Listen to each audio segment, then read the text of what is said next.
Hello and welcome to Camp Xbox, where we talk about all things Xbox from the original all the way to the Series X. And today we're going to talk about the new release of GoldenEye 007 for Game Pass with Rare Replay.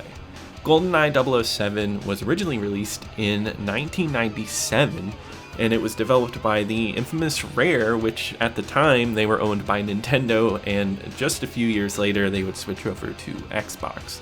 GoldenEye 007 was only on the Nintendo 64 for the longest time, and it's such a popular game. It has a lot of influence on first-person shooters to come, especially with its 4-player multiplayer. That was a lot of people's main reason for playing this game.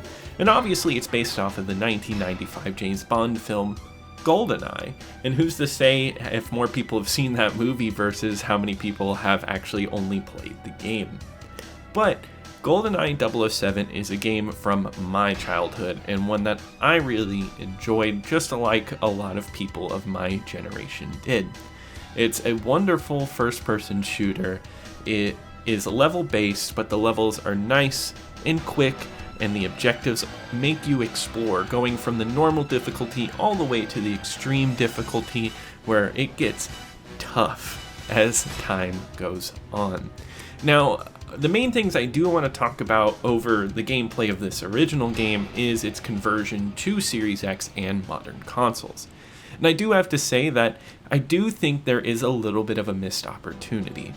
I am happy to have this game playable and with achievements. Just having a nice retro game with Xbox achievements is a win for me.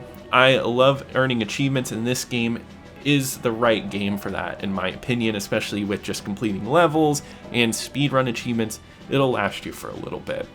But unfortunately, I really wish there was a graphical upgrade.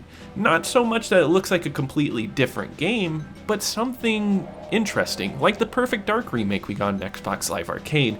And actually, the lifespan of this game is a bit weird because it originally was supposed to get a graphical upgrade on the Xbox 360 arcade. But just due to legal issues and stuff like that, we had it pushed all the way to now. And it's more just a copy and paste job from the Nintendo 64 game, just with a higher resolution. So if you're looking for a full HD upgrade remake, you're not going to get that here. You are getting the original game. And I do think that's a bit sad. I really wish more of these remakes and re-releases did what they did for Halo 1 on the 360. With the hit of a button, you could see the old graphics and then you can move into the new HD graphics. So you get kind of the best of both worlds, a bit of a nostalgic fix and a bit of a trip into what this game would be like in the future. So I do think that is my major complaint. But the game itself, I have zero issues with. I think GoldenEye 007 is a lot different than normal first-person shooters today, but I still find it to be quite an enjoyable experience. It's got nice, tight levels, with the longest probably taking you about 10 minutes to beat, and you can beat some in under a minute with speedrun strats, and I always find that so much fun. Hunting through these levels, finding the objectives, is just a great, addicting time. Shooting feels a little odd because it does have auto aim, but you can turn that off, and I think one major change that works well for this is the controls. I do think that it offers a lot of control options, with some even being just like the Nintendo 64 controls. So you can pick what works best for you. I found one that worked really well for me, and I was able to play through this whole game and have a blast with it. And definitely go in with an open mind with this one if you've never played GoldenEye before. You are playing an older first-person shooter, so certain things aren't going to be laid out to you. A lot of modern gaming is arrows or mini-maps pointing you in the correct direction.